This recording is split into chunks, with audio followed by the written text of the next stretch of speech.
What happened to me was I was sexually abused. What happened by to me multiple was people, I was a both sixth men. grader riding the bus home from school, and I was abused What by a happened to me senior in high that school. created trauma in my life was that in 1987 my younger brother was murdered.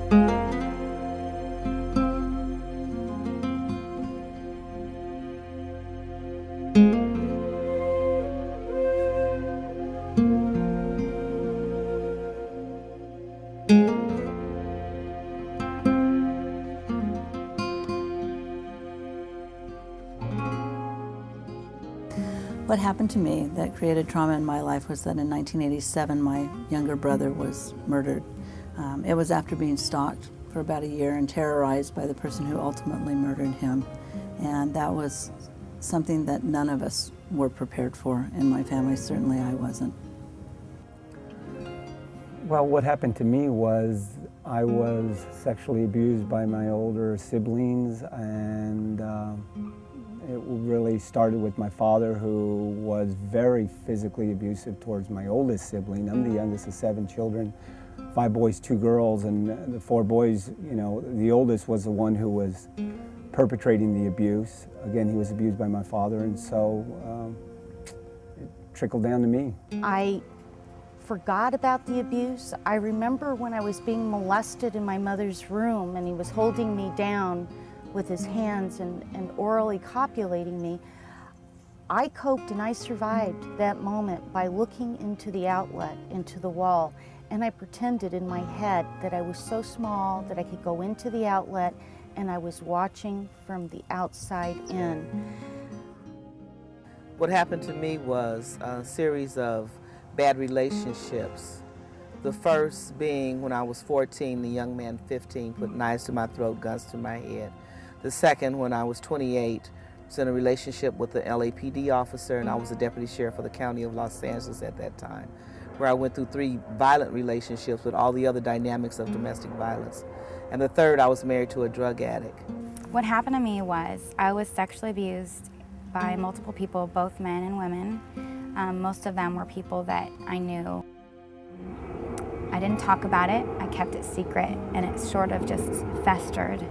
And by the time I was 19, I was so used to being sexualized and objectified that it wasn't a big jump for me to work as a stripper, and that's what I did.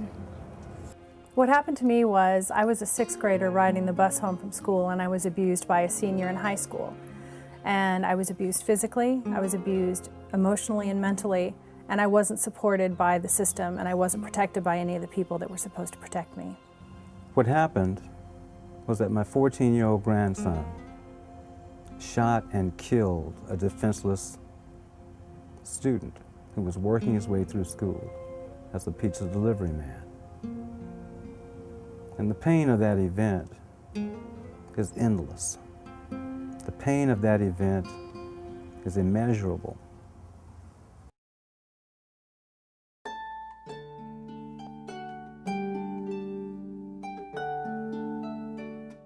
What I'm doing today is I am the first crime victim advocate for the governor's office in the history of the state of California. Governor Schwarzenegger created this position about 2 years ago. I've been in the position a little over a year. It is, to some degree, mine to define.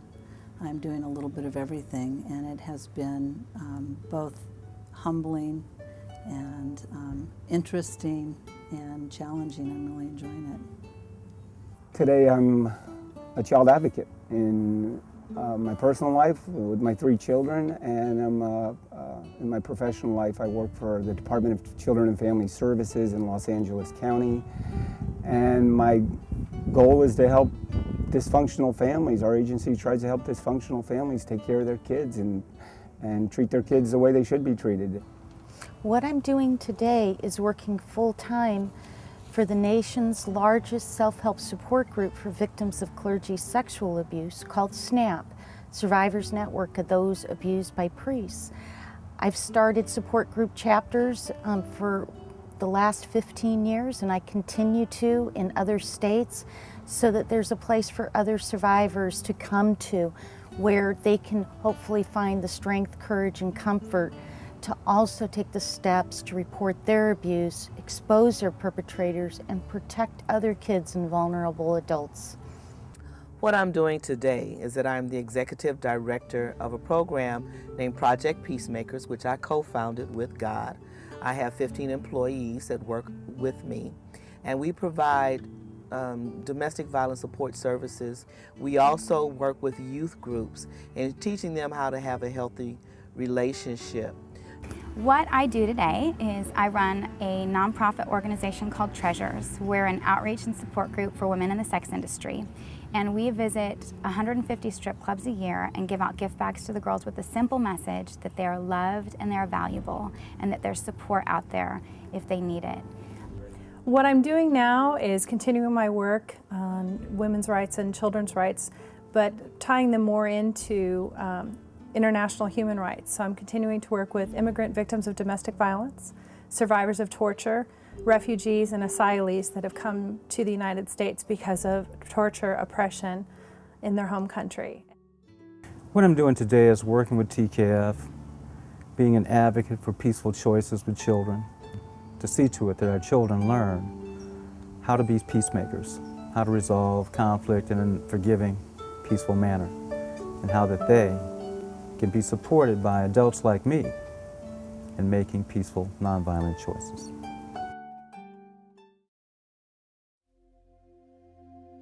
What I do today is I run a nonprofit organization What called I'm Treasures. doing now is continuing my work on women's rights and children's rights. Today I'm a child advocate.